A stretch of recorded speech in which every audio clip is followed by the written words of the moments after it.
long before the mistletoe became a cheerful decoration, hanging above doorways in December. It lived a far more mysterious life in the imagination of ancient peoples.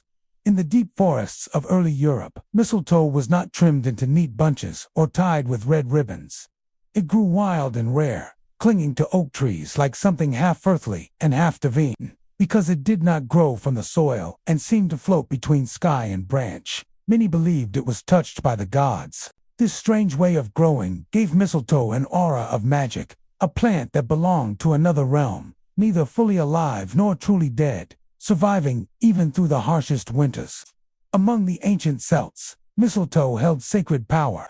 Druids, the spiritual leaders of Celtic societies, regarded it as a symbol of life during the dark months when everything else appeared to die. According to Roman writers, Druids harvested mistletoe in elaborate ceremonies, using golden sickles and catching the cut branches in white cloth so the sacred plant would not touch the ground.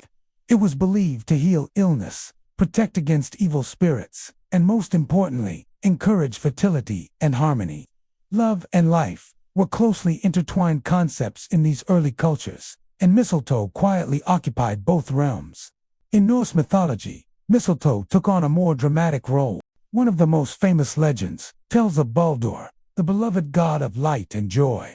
His mother, Frigg, desperate to protect him from harm, asked all things in the world to swear they would never hurt her son. She overlooked mistletoe, believing it too young and harmless to cause danger. The trickster god Loki used this oversight to tragic effect, fashioning a weapon from mistletoe that led to Baldur's death. In some later versions of the myth, Baldur is eventually restored to life, and Frigg declares mistletoe a symbol of love rather than death, promising to kiss anyone who passed beneath it. Whether this detail was added later or not, the story reveals how deeply mistletoe was woven into ideas of fate, vulnerability, and emotional bonds.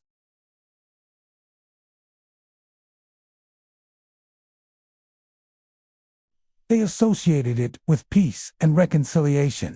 During the festival of Saturnalia, a winter celebration marked by feasting and role reversals, mistletoe was sometimes used as a sign of truce. Enemies who met beneath it were expected to lay down their weapons, if only temporarily. This idea of suspended conflict, of shared warmth during the coldest time of year, slowly helped shift mistletoe's meaning toward unity and affection.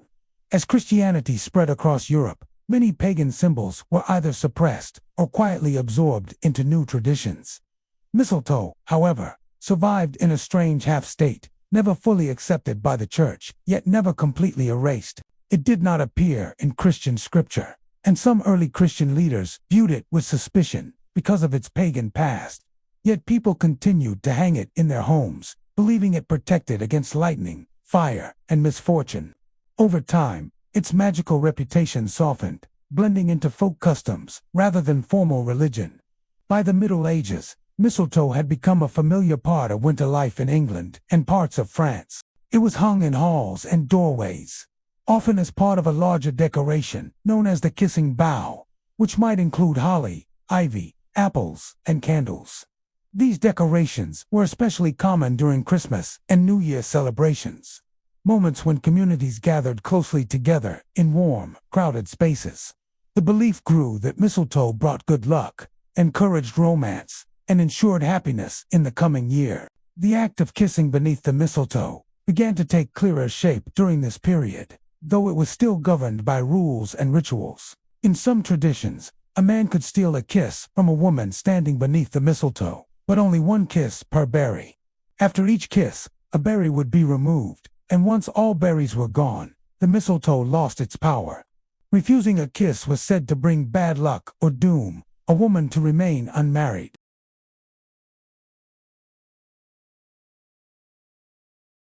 They also reveal how mistletoe had become a symbolic space where ordinary rules softened, allowing brief moments of intimacy and playfulness. In the 18th and 19th centuries, mistletoe kissing moved firmly into popular culture.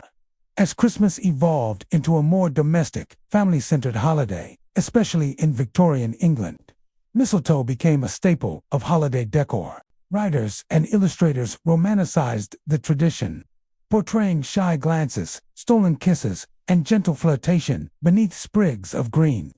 What had once been a sacred plant of druids and gods was now a charming excuse for affection in parlors and drawing rooms. Victorian society, known for its strict social codes, paradoxically embraced mistletoe because it provided a socially acceptable loophole. Under its branches, actions that might otherwise be improper were permitted, even encouraged. This temporary suspension of rules echoed much older traditions like Saturnalia, where normal boundaries were relaxed. Mistletoe thus became a symbol of controlled rebellion, a safe space for emotion in a world that often demanded restraint. As Christmas traditions crossed the Atlantic, mistletoe followed. In America, it quickly became part of holiday celebrations, though often stripped of its older rules and superstitions. The kiss beneath the mistletoe became more mutual, more playful, and less bound by obligation. Hollywood films, greeting cards, and popular songs further cemented its role as a romantic symbol. A sprig of mistletoe hanging in a doorway came to represent possibility, anticipation, and the warmth of human connection during winter. Despite its romantic image, mistletoe has always carried a quiet duality. It is a plant that survives by attaching itself to others, drawing water and nutrients from host trees. This parasitic nature may have contributed to its mystical reputation, as it seemed to defy natural order. In folklore, this quality was sometimes seen as dangerous, sometimes miraculous. Love itself, many cultures suggested, could be much the same, capable of sustaining life or draining it, depending on how it was held. Modern science has demystified mistletoe to some extent, identifying its chemical compounds and studying its effects, even exploring its use in alternative medicine. Yet none of this knowledge has erased its symbolic power. Each winter, people still hang mistletoe, not because they believe it will cure illness or ward off spirits, but because it carries centuries of shared meaning. It whispers of ancient forests, forgotten rituals, and long nights made bearable by closeness. In today's world, the kiss under the mistletoe is often lighthearted, even humorous.